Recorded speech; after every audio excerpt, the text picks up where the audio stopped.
Hey guys, welcome to Mr. Smith's Kitchen. Brian, Mr. Smith, Kitchen. If you're new to my channel, thanks for stopping by. I hope you get something out of my channel. If you're returning, thank you. I appreciate it. If you'd be so kind, hit the notification or the subscription button down below. Subscribe. It's always awesome. And become part of our really cool neighborhood, where we try to be good neighbors. And I think so far, the people we have are doing a wonderful job at it. If thumbs up, thumbs down are great. Not altogether necessary, although I know it moves us to a whole new platform of more people will see us. Notification bell, that way you know when my videos come out if that's what you so desire, if you do find some interest in my videos.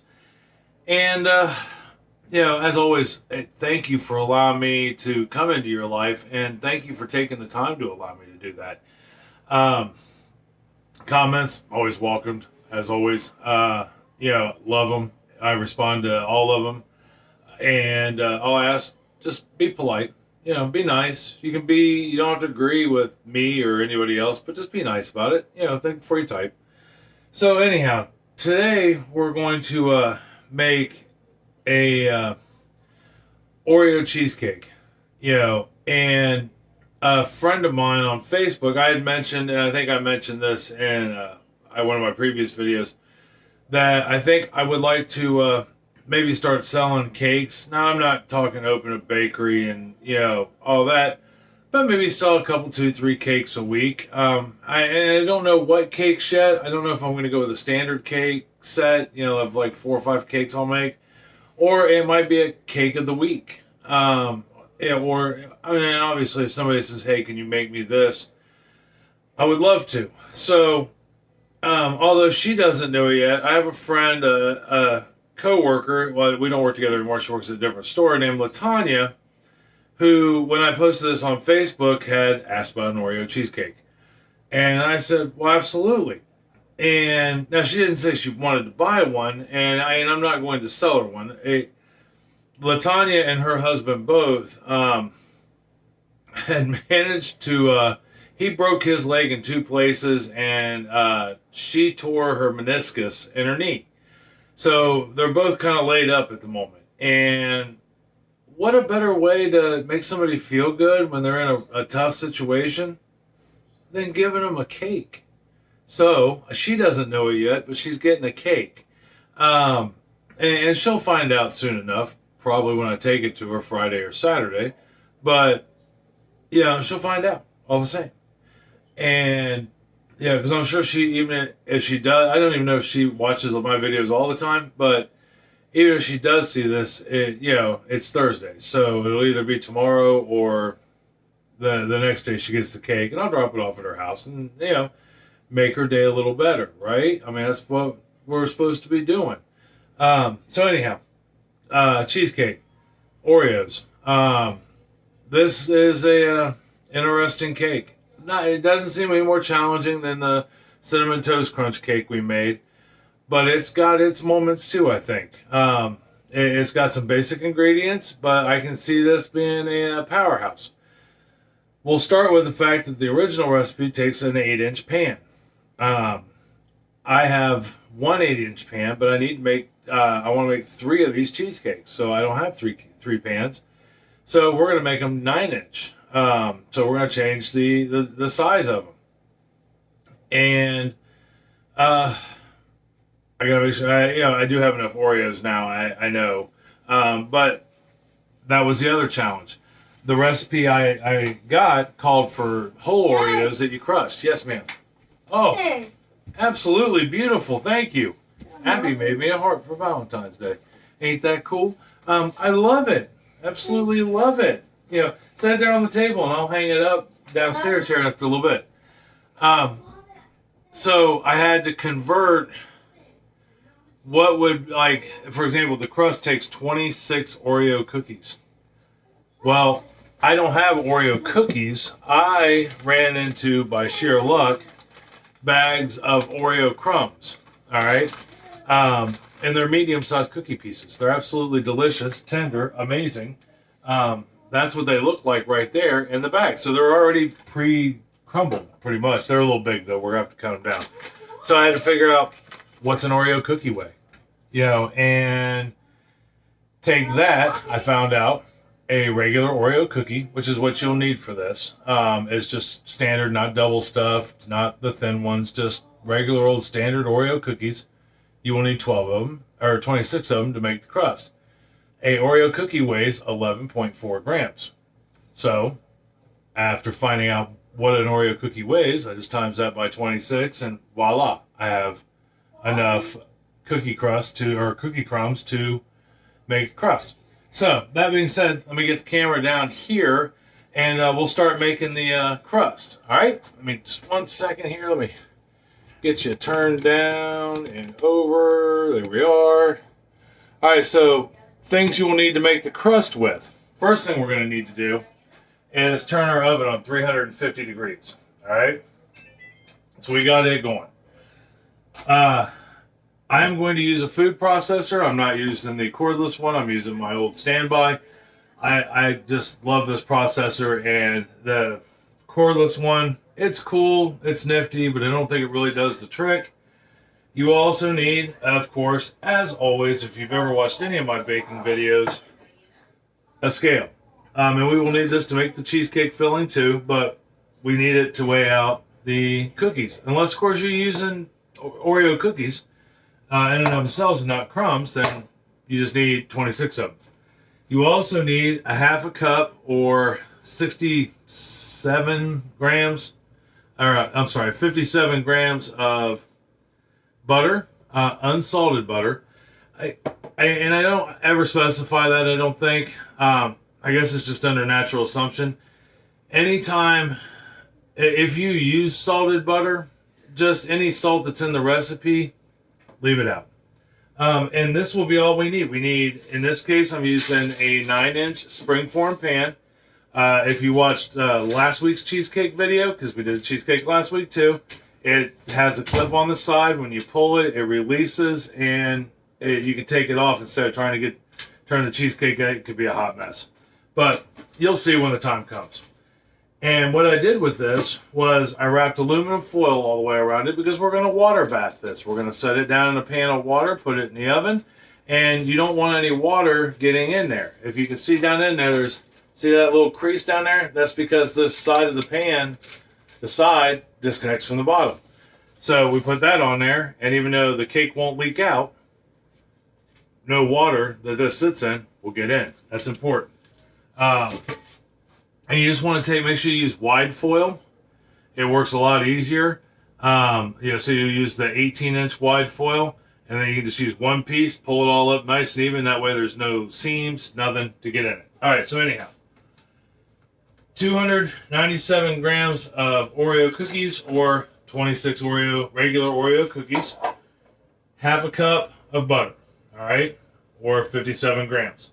We're going to put that in the food processor. Let's say you don't have a food processor. It's okay. Grab you a baggie and your favorite mallet, hammer, rolling pin, whatever it is you have, smash them in the baggie. That's all you got to do. They don't have to be a fine crumb or anything like that. We're just going to try to get some of these gigantic chunks out of here, is all we're going to do.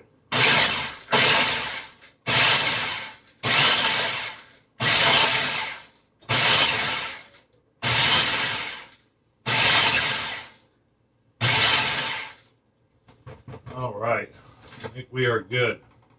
I'll show you real quick what I'm talking about. So if you look down in there, see how you can still see, like right in there, some like little larger, not like giant chunks, but they're not small. They're not fine. You could do finely ground, but truth be told, I made one already. I'll show it to you here after a while. Matter of fact, that might even be the one I use to ice, because these have to sit overnight in the fridge. We'll see. I don't know, play by ear. I'll let you know when we get to that stage. But I found with that one, I did them fine, maybe a little too fine. I put my butter in the processor, and pulsed it, which you can do with like graham crackers, Nella wafers, all that. But it turned the crust really not mushy, not like mushy, but made it a lot more mushier than I wanted. So this go around, we're going to take this and we're going to put it in a bowl as soon as I go get one, because I'm absent-minded sometimes.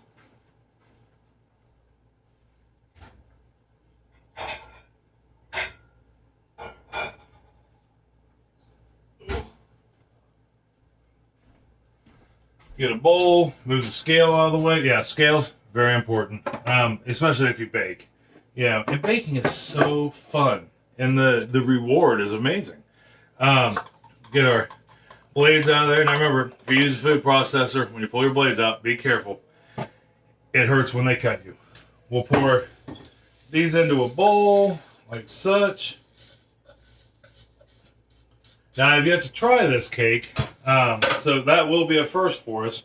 So like I said, the one I made earlier, that's off camera, so to speak, it's in the fridge. Break a few of these pieces up. It's 2/3 of the way there. It smelled great when it came out of the oven. It looks fantastic, still sitting in its spring-form pan. But as I learned on the last cheesecake, and I'm sure I knew this at one point, when you're cooling your cheesecake down, remember, we're going to do the same process we did on the last video. It'll be a 3-step process. Leave it in the oven for a little bit after you turn it off. Set it on the counter on a rack and let it cool, and then put it in the fridge overnight. But last week I found out you got to leave that ring on there until you take it out of the fridge. If not, you run the risk of it splitting because of its own weight. It's still not firm enough to hit it up. All right, so we're going to take our butter. We're going to pour it in here. And you don't want your, you don't want your crumbs in here any larger than about a pea size, but you don't want your small ones to be, you don't want powder is what you're looking for. That's what I ran into with the one that's in there. So we'll see. I mean, we'll be able to look at the crust. We'll be able to compare it probably, because if I leave that sitting there overnight, like my plan is, this one will sit in there overnight also. The minimum amount of time you want to leave it sit in the fridge is about 4 hours. All right. So we're good there. So see how, maybe you can see how, like right there, how it's got a little bit of shine to it, but it's still crumbly. It will still fall apart.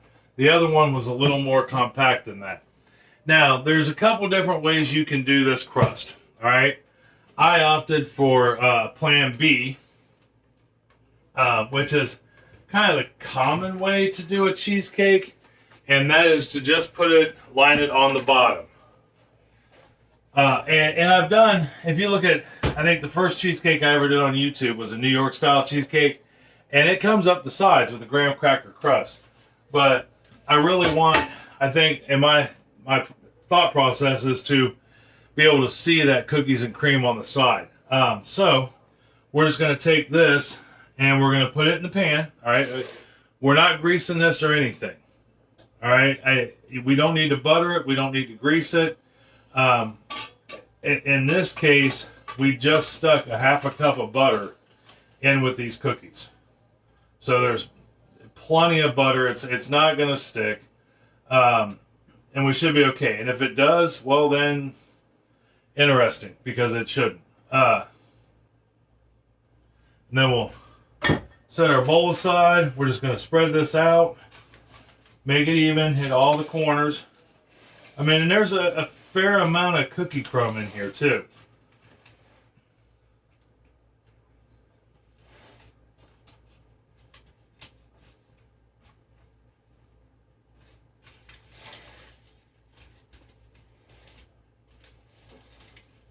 Which is always awesome. And then we have to grab a apparatus of some sort, which I had sitting out earlier. There it is. I'm going to use a 1 cup measuring cup, and we're just going to smash it down. We want it to be super firm. Now I can tell you, because of the way that crust turned out on that cake that's in the walk-in in the fridge, it's got a crust density of between 1/4 and 1/2 inch thick. So, I mean, the 26 cookies which is fine by me. That just sounds amazing to me. That thick of a crust, especially with it being Oreos. More, please. But if you don't like a thick crust like that, you can do one of two things. You can bring this up the sides, about halfway up the side of your springform pan, or you can just back off the amount of cookies you use. So, like, if this recipe calls for 26 cookies to be crushed up, and it's pretty much under the impression that you're going to go up the sides. Let's say you don't want to. So you cut your butter back to a quarter cup, and you go down to 13 cookies. Okay, and that'll give you that'll cut the crust depth in half, and then that way your crust isn't as big. And that's okay, if that's what you prefer. That's up to you. It's very rarely in baking do you get to play with things like that, And so the fact that you can do that is awesome. But I think a thicker crust is a better crust. That's my opinion. Okay, so we got that in there. That was easy, right? We're already there. And look, our oven just went off. We couldn't have timed that any better. So what are we going to do now? We are going to take this crust. You have two options. Okay? There's options galore with cheesecakes, in a way. So, with crusts, you can do one of two things. You can either put it in the fridge and let it get hard. Alright, which you just have to let it sit in there long enough to, while you're making your batter. Or you can put it in your oven. I prefer to put them in the oven. That's pretty much what I've done since I've started baking and doing cheesecakes. Pies are a different category altogether. Some you do, some you don't. But with cheesecakes, this will be the fifth cheesecake I think I've ever made in my life. And they've always gone in the oven. So I'm going to stick with that trend because that is an option. With that being said, I preheated my oven to 350 degrees. So if you're going to do that, like I said just a minute ago, 350 degrees, we're going to put this in the oven for 10 minutes or until it smells fragrant. Now, I know in my oven, just because I did one of these earlier, and I've done other cheesecakes in this oven now, 10 minutes works. So I'm going to put this in for 10 minutes, and then when I come back, we'll take it out, set it on the cooling rack to cool, while we make the filling. Alright, see you here in just 1 second. Alright, timer's going off. Let's go ahead and get that out of the oven. 10 minutes, 350 degrees. Now, don't turn your oven off. I guess you could if you want to, but we need it at 350 degrees to bake the cake for part of the time. Alright, I'll get that out of there. Here is what we look like. I don't know if you can see it. Here, I'll bring it down. There we are. There is what our cake looks like. Or our cake bottom looks like, our crust at any rate. Here, I'll just go ahead and leave you there because we're going to be moving on to the next. Oh, go ahead and shut that. Set this out here in the dining room on a rack.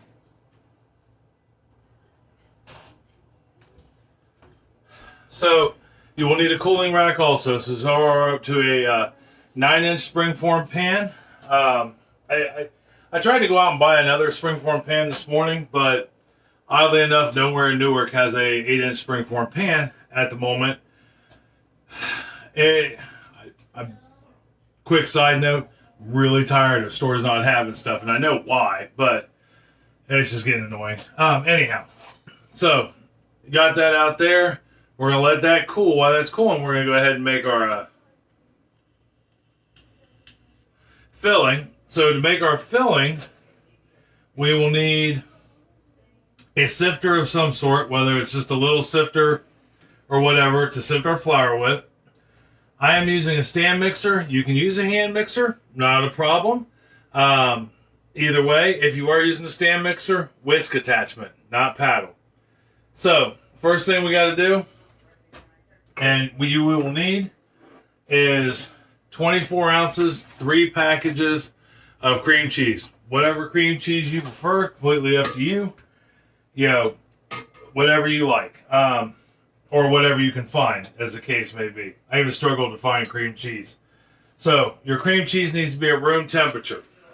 This cream cheese has been sitting out since 8 o'clock this morning. It's now, I don't know, 7, 8 o'clock at night. So it's been sitting out all day.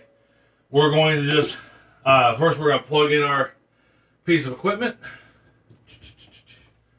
lock it down, and we're just gonna whisk this. All right, we're gonna cream it is what it's called. All right, and all that does is just take it from block form to a cream looking form.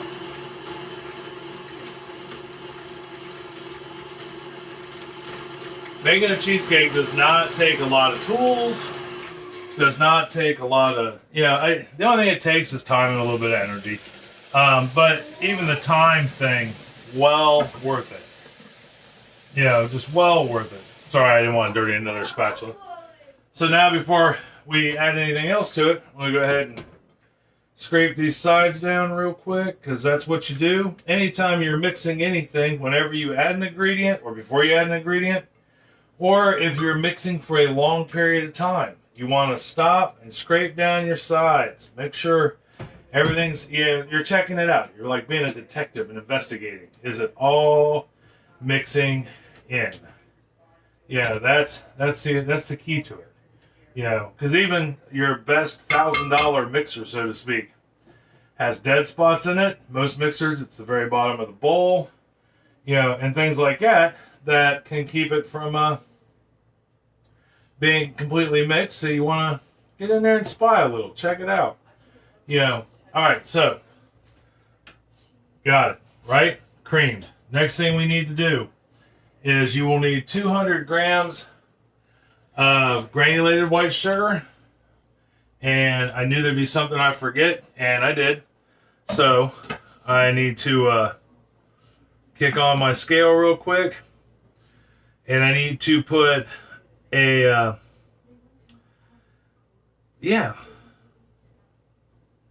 where'd it go? Yes, I'm sorry. Sorry, I paused for a second. 2 grams of salt. All right, I'm going to mix that in with my sugar. Now, when it comes to salt, if you watch my videos, I say this all the time, but it's very important to note. I use kosher salt. You can use whatever kind of salt you like. But if you use kosher salt, which is in my opinion, a better baking salt, so if you plan on doing a fair amount of baking, I would almost just go ahead and get kosher salt. I would, if you can find the fine grain, use it. I for a long time I bought the coarse grain kosher salt, and inevitably I would get, usually Chris would say, I just got to buy the salt. That's kind of embarrassing, really, but it happens. So I started crushing it up. Well, then we found you could, I crushed it up with just the back of a spoon, and it seemed to do the trick. But now I have found a finer grain kosher salt, so I don't worry about it. All right, so we've got, I'm going to turn this back on low, medium. And I'm just going to pour the sugar and the salt in there, slowly. I'm not going to dump it all in at once. That way it gets a chance to work. And then I'm going to turn this up on high. And I'm going to let this beat for about 2 minutes. All right? And then after it beats, we can add some other stuff. All right. We let that mix for about 2-3 minutes. What you want to do. The reason for that, we're not trying to incorporate a bunch of air or anything like that, but on high, it allows the sugar and the cream cheese to really get to know each other, and it'll get all the lumps out of the cream cheese. Smoothness is the key. That's why we're using the wire whisk and all that good stuff. So now the next thing we're going to do is we're going to throw in our flour. We're going to turn this on low, so that way it's mixing while it goes in. We're going to take 3 tablespoons, 24 grams of flour, and I'm going to run this through the sifter. You know, now if you don't have a sifter or anything like that, yeah, that's okay. Just before you put it in, take a whisk to it real quick. You know, but you don't want it to be clumpy. Clumpy is not our friend; it's our enemy. You know, so we want to make sure we get that taken care of. You know, we want it to be smooth and silky.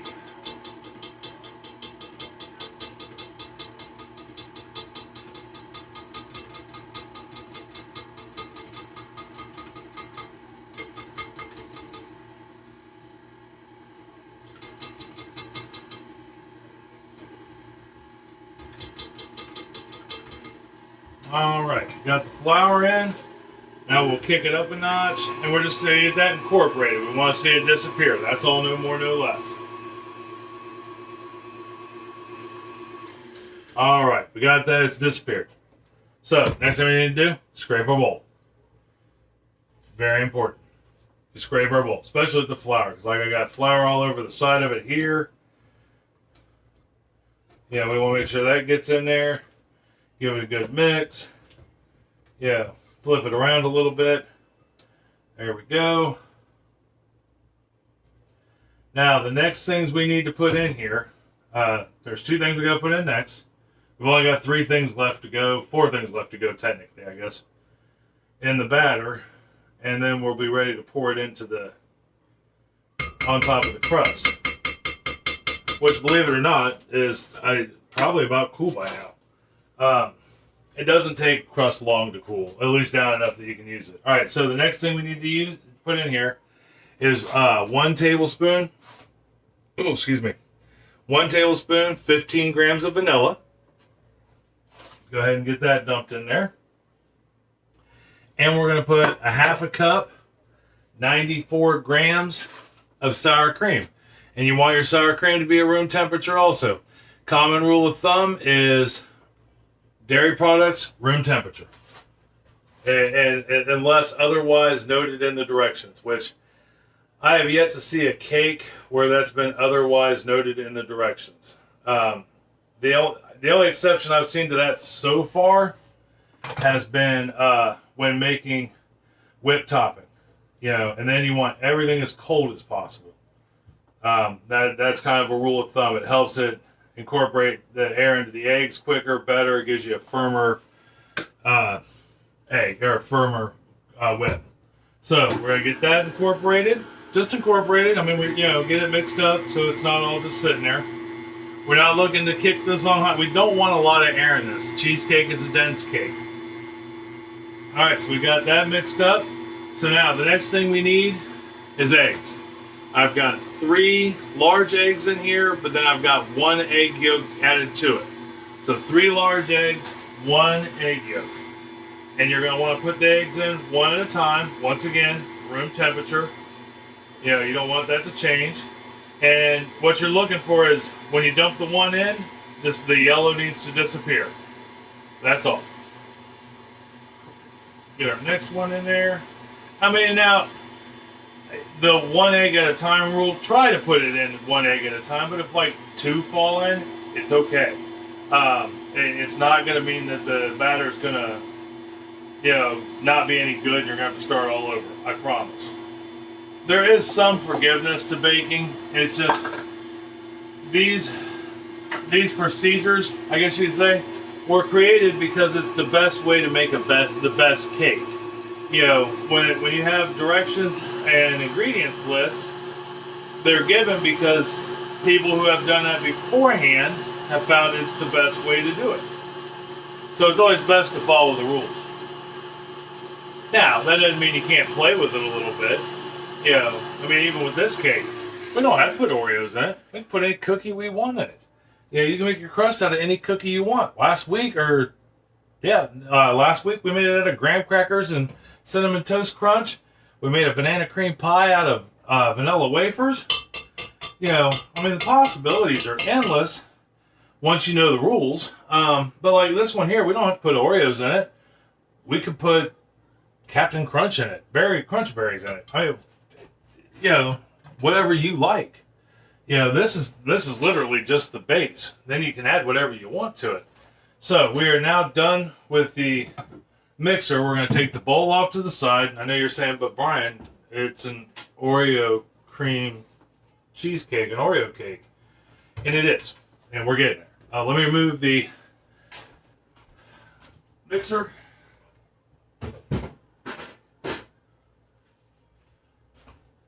The next ingredient is crushed Oreos. Okay, and these are fine. These are like sand.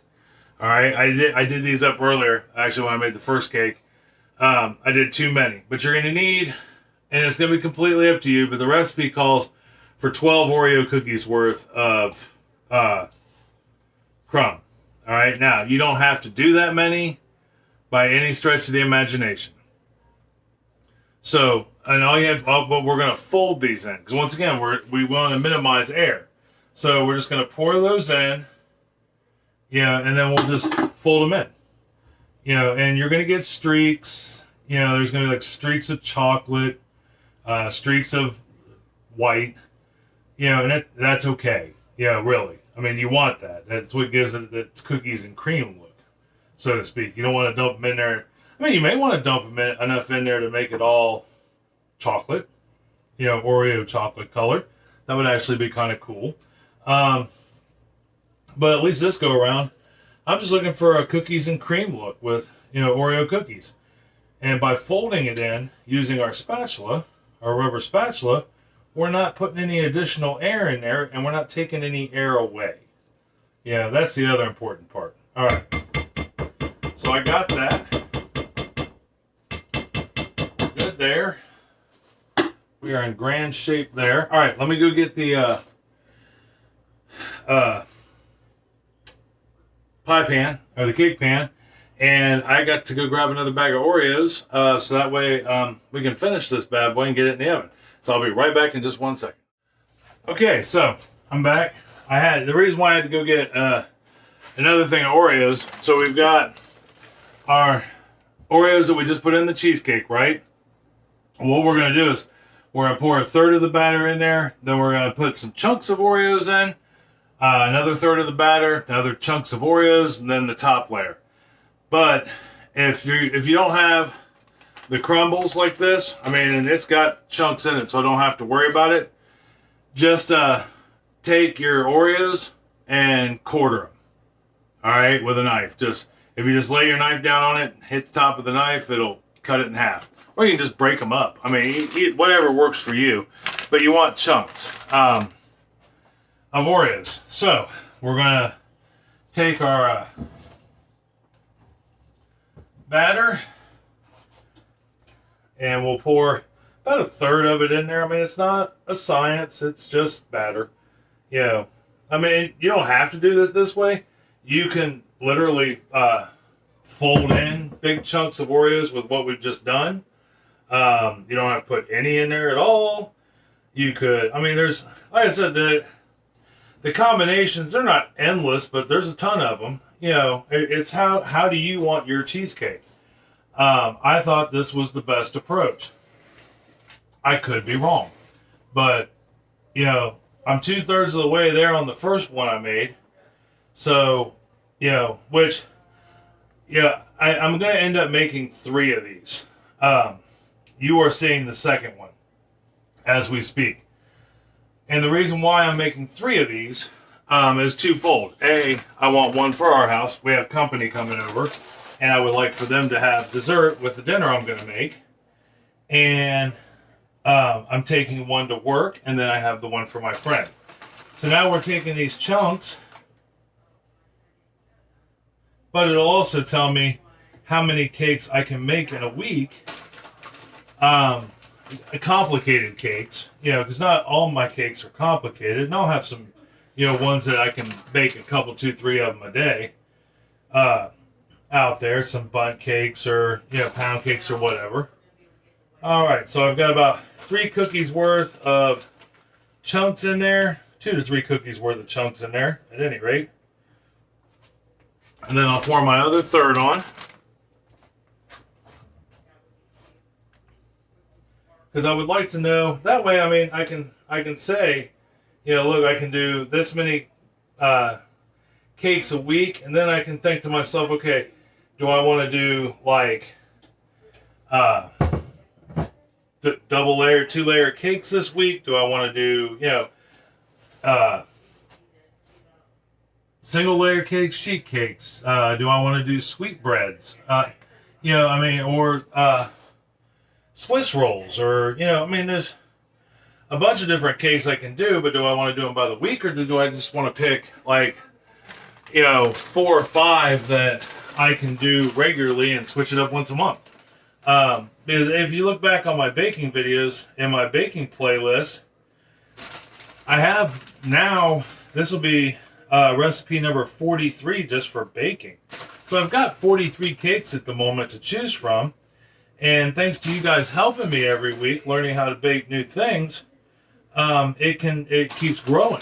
Yeah, I mean, there's some cakes that, you know, I don't know if I want to do all the time, so to speak, but I really like doing cheesecakes. I really like doing bundt cakes and pound cakes and double layer cakes. I still want to show you guys, there was a cake I made that kind of kicked this whole thing off with me baking. And it wasn't, I haven't done it yet, a video for it yet, but we made a chocolate espresso cake with espresso coffee. It was one of the first cakes I ever made as an adult, you know, and it was really, really good. And we've been talking about making it again, and we might do that. I know next week, I don't know if I'm actually going to have any. I'm probably going to have a Tuesday video out, but I don't know if I'm going to be able to do a dinner video and a baking video. Abby is having surgery next week, and so we got to really kind of get ready for that. So I may take a YouTube vacation, so to speak, and so we can get focus on that and get that taken care of. But I know my next baking video, either way, is probably either going to be that espresso cake. I found another cheesecake I want to try. It's a turtle cake, which is like the little pecan clusters that you can buy. It's caramel, pecans, and chocolate done together. And it looks absolutely amazing and fabulous, and I really want to try it.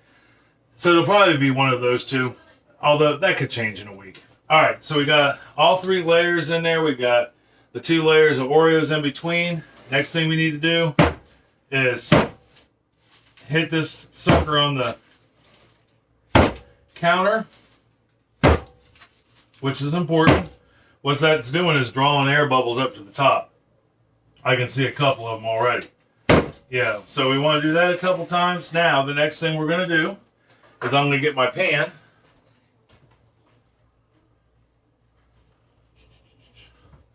That I used earlier. 1 second there.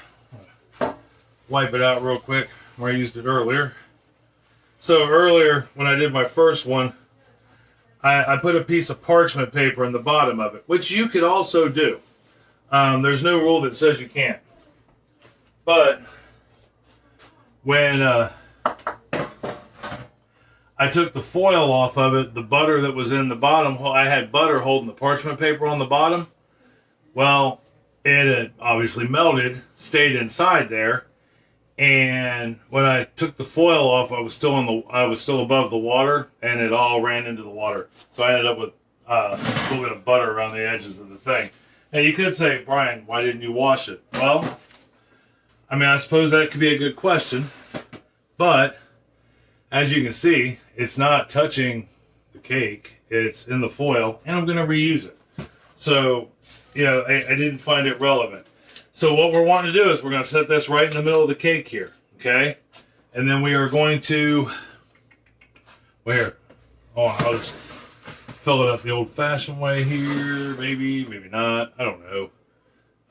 Hold on 1 second while I find something I can pour water with. All right, well, I didn't know if I couldn't find a picture, but that picture. Oh, I keep saying picture.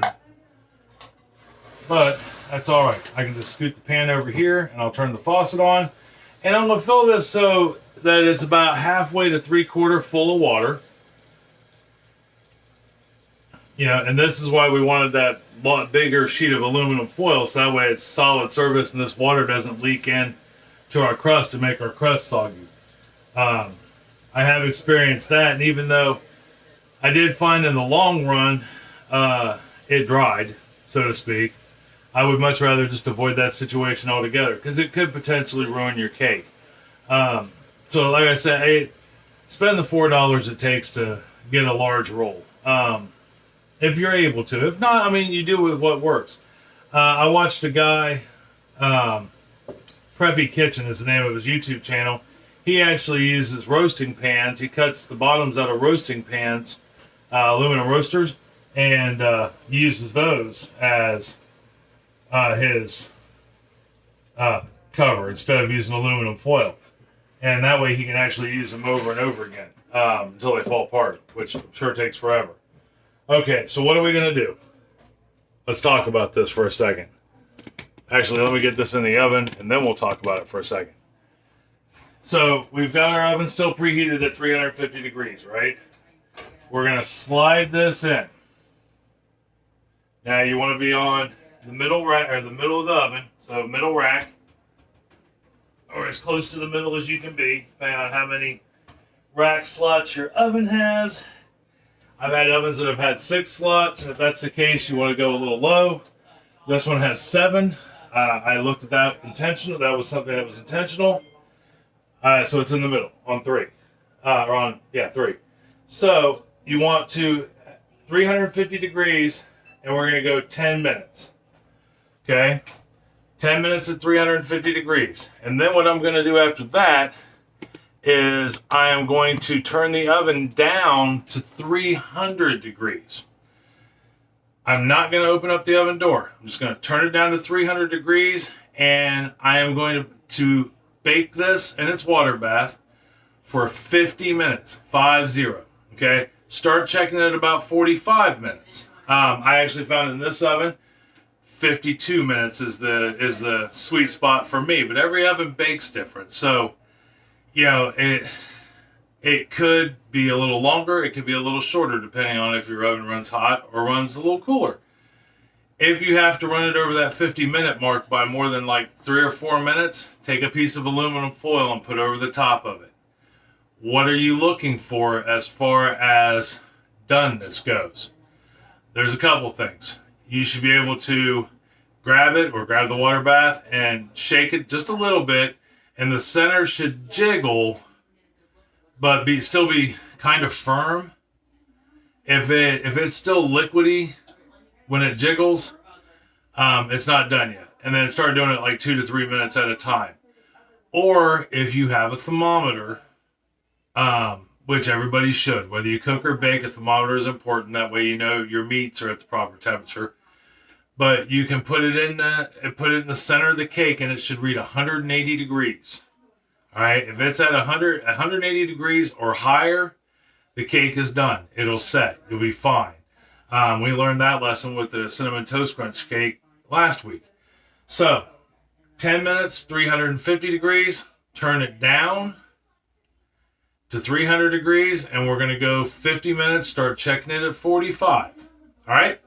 I'll see you when that happens, and we'll talk about what to do next. All right, see you in a minute. Okay, so the timer just went off. It's been 50 minutes. So what we're going to do is I'm going to try my best one-handed to show you what to look for. There's our cake. I'm going to take this, and I'm going to shake it. See how it's wiggling a little bit, but not a whole lot. That, to me, and that was at 50 minutes. My last one went to 52 minutes. So I'm going to go ahead and reset this timer. I'm going to do 3 minutes on this one. That was just a little more jiggly. And I'm going to let it go for 3 more minutes. And then we'll pull it out. So hold on a second. Let me get turned back around, and I'll tell you what we're going to do. Okay, so I don't know if that did any justice for you. But I really wanted you to see how it wiggled, you know. And that was still just a little loose for me, at least for my liking. So I'm going to cook it. I'm going to bake it for 3 more minutes. Sorry, I'm finishing up dishes. 1 pan left. And then after that timer goes off, I'll recheck it again. And I'm pretty sure it'll be to my satisfaction. But you want to see a little bit of wiggle in it, because it's not going to be completely set. It's cream cheese and it's 300 degrees. So as long as it's a little firmer than what it was, I'm going to turn the oven off and I'm going to leave that sitting there for 30 minutes with the oven off. I'm not going to open up the door. I'm not going to, nothing. I'm just going to let it sit in there for 30 minutes. After that, I will take the cake out of the oven, take it out of the water bath, and I'm going to set it on a cooling rack. This cooling rack right there. Right there. Where it's going to sit for about an hour, hour and a half. I need it completely down to room temperature. Then I'll put it in the fridge overnight. So why do we leave it in the oven, you ask? Good question. We're trying to prevent cracking.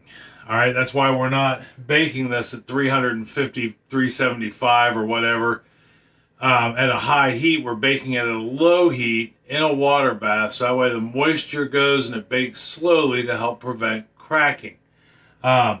We'll leave it in the oven so it drops down in temperature slowly, which will help to prevent cracking. There's no guarantees it won't crack. That's just the nature of cheesecakes, but these are steps you can take to help it not crack. Then I'll set it on the rack and I'll let it cool down from whatever temperature it was in the oven to room temperature, 72 degrees, 71 degrees. And then I'll put a piece of saran wrap over it and stick it in the fridge overnight.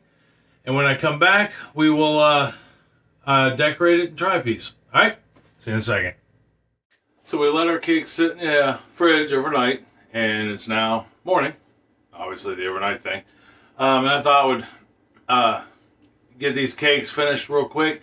That way I can take one to work. I got called into work, so I'm going to have to go and work a few hours. Go team. Which is okay. I don't mind. I like my job. So let me get down here. We got to take the cakes out of the ring pans, which I've already done one. And then we got to make the whipped topping up to be able to finish these up. So let me get the camera down here where we need to be. Dun, dun, dun. Now, the one I already got out of the pan was kind of, it wasn't new. I've taken cakes out of ring pans before, but I've never had parchment paper underneath the cheesecake before, and that was interesting. And my thought was it wasn't any more different than not having one in there, but it did reassure it wasn't going to stick. Things you're looking for when you take it out of the fridge. See how it's got the gap in between it right there? That's good. That's a good thing. So, but we're still going to take a spatula and just kind of run it down in there, make sure nothing's really sticking or anything like that at the bottom, because just because there's a gap at the top doesn't necessarily mean there's one at the bottom. That way we're in good shape all the way around. Set that down real quick. Open it up. Just got to see how it just sprung up and take it off. There is our cake. Not bad looking. Now, things to point out real quick. See how it's a little darker on the top than it is on the bottom. If you don't want that to happen, it didn't matter to me much, like the crack that's right there. There's a crack. I don't know if you can see it or not. See the crack? That's okay too. We work hard to not have that happen, or try not to have that happen, but if it does, it's okay. Especially in cheesecakes like this, where we're going to put stuff on the top. You'll never see it. So it's not a big deal. So the next thing we got to do is grab a plate or something to put it on, cake pan, whatever. And then we're just going to take our knife, our spatula, and weasel it on in between there and just work it all the way around. All right, we are moving free. Then we'll slide it onto the plate there and bam, done. That actually was not any harder than if we had parchment paper underneath of it. Like I said, the parchment paper is just a reassurance that things won't go awry on you. Okay, so to make the icing is really easy. All right, I mean, it's 3 ingredients. It's heavy cream, sugar, and cream of tartar. The key to whipping cream is everything should be very cold. You notice there's no bowl here, no whisk. No cream in the thing. This is that one exception to the rule where you want your dairy and everything to be as cold as possible. So I'm going to get my mixing bowl and my whisk out of the freezer. What I did was I put them both in the freezer for at least 15 minutes. It's probably been in there closer to a half hour. My heavy cream is in the fridge. I mean, I suppose you could freeze your heavy cream too, but I don't know anybody that ever has. Or nobody's ever said to in my time of baking, so I don't. Put our glass bowl on there. Ooh, that whisk is cold. It's almost as cold as like if you tried to stick your tongue to a pole in the wintertime outside. And like I said, it's really easy. The cream you use, because that's what gives you the lift. That's the main ingredient in whipped cream. The sugar you use for sweetness, and the cream of tartar is for stability. All right, so because you can over whip and make it kind of hard and chewy, and you don't want that. So plug in our mixer. We're going to put our cream in there. We're going to put our sugar in there. Now, you can use powdered sugar also, and it acts like a stabilizer. I don't think it gives it the sweetness. That's just my opinion. And then we're going to put our cream of tartar in there. I almost forgot. 1/4 cup. So we got 2 cups of heavy whipping cream, 1/3 of a cup of sugar, and 2 cups of, and 1/4 teaspoon of cream of tartar. And then we're just going to whip this on high until we get whipped cream, and it happens quick. All right, that was literally 30 seconds worth of whipping. And what you're looking for is stiff peaks. See how it's really stiff? See how it's really stiff and firm? That's what you're looking for. You know, is that stiff peak look. I'm going to knock that off. The bowl is so cold that the whipped cream on the sides there is actually frozen to it, which is okay. It's not going to hurt anything.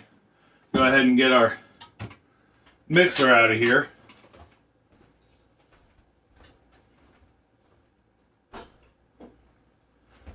Now, we had several options on what we could do with this. We could, I have a recipe for a black and white chocolate ganache that we could pour over this and make our dollops along the sides there. Where did this one? But we could pour the ganache over this and then dollop with whipped cream.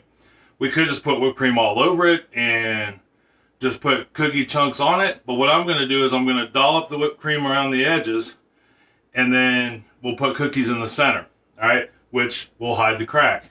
So to do that, I need a piping bag with a really cool, I don't know what kind of tip that's called, but it's like a star tip, I guess, of sorts. And we just got to put the whipped cream in there to make it happen.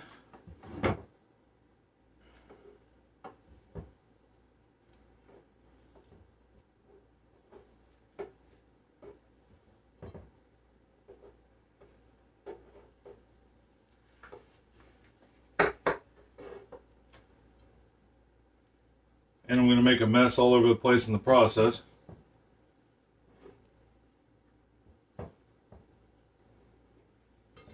Set that off to the side.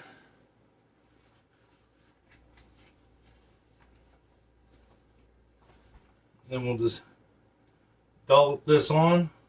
Oh, I don't think I whipped long enough. I didn't. That's all right. You know what we're going to do? We'll just whip it a little longer. That there, that there. All over my hands.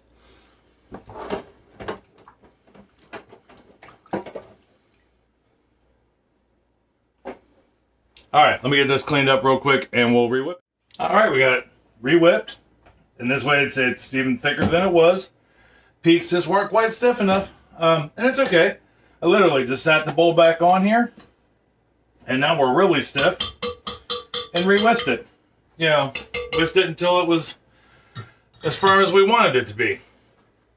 So, which is the way it should be. And this time, I mean, say like you're not used to holding the, yeah, see how much stiffer that is now? Not nearly runny.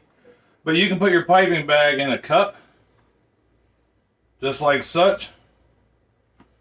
And throw it in there. Fold it back up. Like such. We don't need a whole lot of icing in here. Just enough to get us through the day, so to speak. Go ahead and get this out of the way. And we'll try it again. Oh, I had an air bucket, or air pocket. That's alright. This is only the second time I've ever piped anything. This is called piping, by the way. It's called a piping bag. Yeah, I did the Cinnamon Toast Crunch cake last week. And then this week, this one. I mean, that's the extent of my piping experience.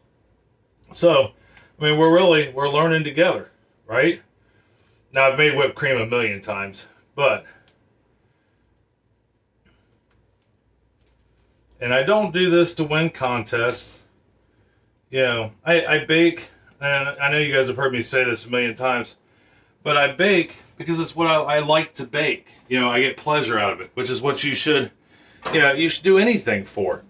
I mean, work, you know, having a job, that can be pleasurable and unpleasurable, but, you know, all the same, you know, when you're doing something outside of work, you know, I woodwork, I can, I cook, and I bake because it's what I like to do. I like to keep fish, all that stuff. All right, so anyhow, moving on.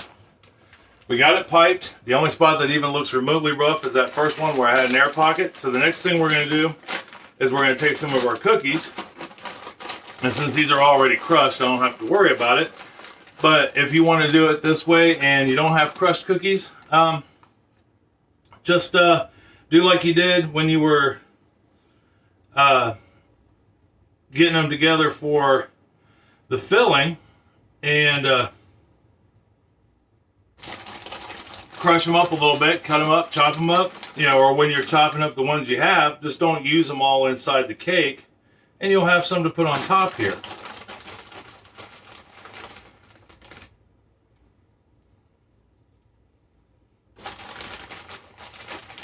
On there.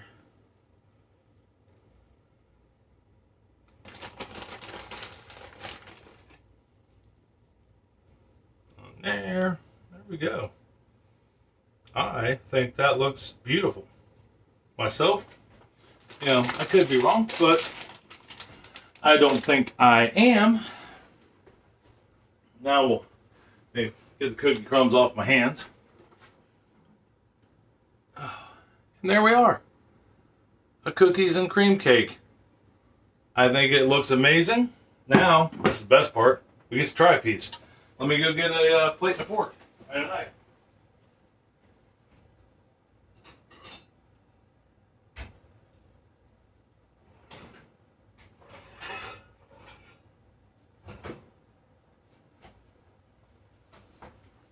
All right. Got the plate. Got the knife.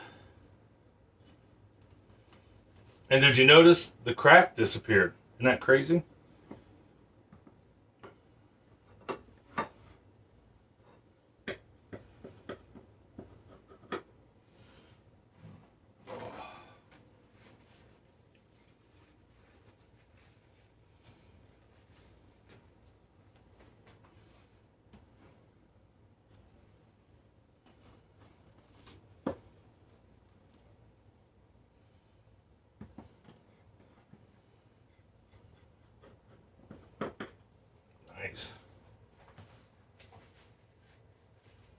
sure Chris will want a piece of this when she gets back from taking Abby to school. Throw that in the trash. So I'll leave the knife out. Get the old cake or pie scooper. Alright, and that looks great. I'm not gonna lie, I'm kind of proud of myself. Except for the tip of it fell off. That's alright. Yeah, it doesn't matter what you make, cake, pie, or otherwise, that first piece always seems to be the roughest. But there we are. Sorry.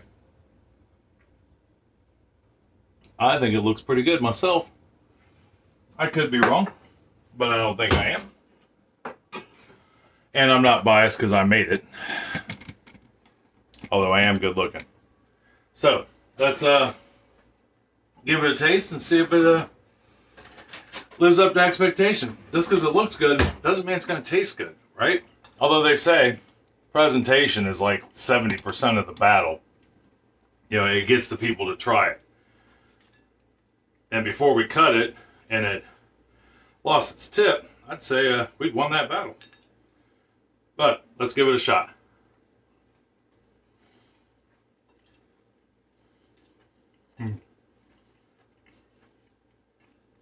Yep. That is a really good balance. Sorry, cheesecake makes me giggle. It does every time. It is like the most beautiful thing in the world.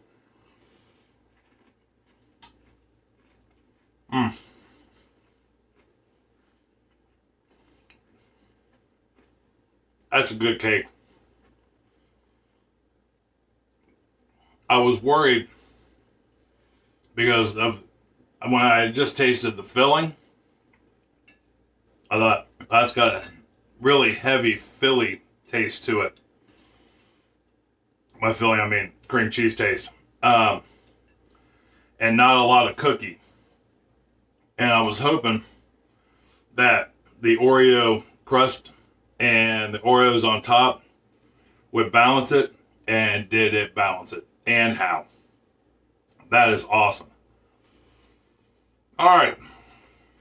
I gotta get this other one iced, whipped, creamed, on top. So I'm taking that one to work. And then I'm making a third one when I get back from work here in a few hours. And that one's going to my friend LaTanya. So, try this. It is not a hard cake to make at all. It's a good beginning cheesecake. You know, I think the only one I've made that's been even remotely easier was the New York style cheesecake, and that's just because it didn't have other stuff in it. It was literally just a cheesecake with cherries or strawberries on top. So, try this. Let me know what you think. I think you'll be pleased. Hands down. Or if you're not, let me know. You know, let me know how you do it. Did you bring the crust all the way up the edges? Did you leave it flat? Did you put the chunks of Oreos in it? You know, did you leave them out? How did you do it? So, that being said, I love you. I love you very much, and I do mean that from the bottom of my heart. Tell somebody else you love them, and that you love them very much. It's going to make their day a whole lot better, especially if you bring it with that cheesecake. I'm telling you, friends for life. Friends for life. That cheesecake is incredible. So, next week, I'll probably have a Tuesday video out, but I don't know if I'm going to be able to do videos like too many videos, because like I said, Abby's having surgery next week. She's getting her tonsils taken out, getting the tubes redone in her ears. You know, she's getting a little overhaul and some maintenance work done. And so I don't know if I'm going to have a whole lot of time for a lot of that, but if I do, I most certainly will. But I still want to do a Tuesday video. All the same, it's always nice to sit down and talk, and I don't ever want to miss that. So until next week, I love you, and I'll talk to you later.